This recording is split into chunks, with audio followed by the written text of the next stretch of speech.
গোটা দেশের সাথে ভারত সরকারের স্বরাষ্ট্র মন্ত্রণালয়ের অধীনে থাকা ল্যান্ড পোর্ট অথরিটি অফ ইন্ডিয়ার অন্তর্গত শ্রীমন্তপুর সুসংহত স্থলবন্দরে অনুষ্ঠিত হলো ফিট ইন্ডিয়া ফ্রিডম রান 6.0।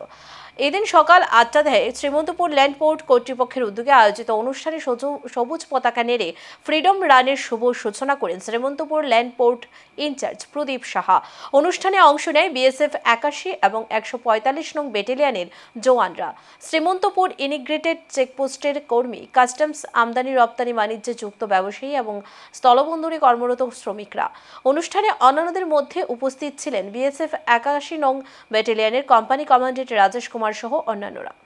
আজকে আমরা একটা অ্যাওয়ারনেস প্রোগ্রাম, যেটা সারা ইন্ডিয়ার সাথে আমরা যুক্ত হয়েছি, যেটার মেইন থিম হলো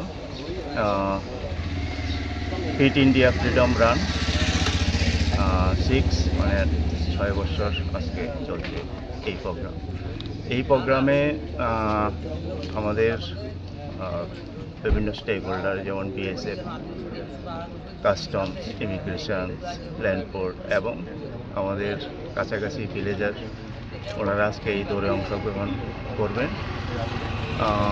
প্রায় আমরা মোটামুটি 5 কিলোমিটার আমাদের এই রান প্রোগ্রাম চলবে।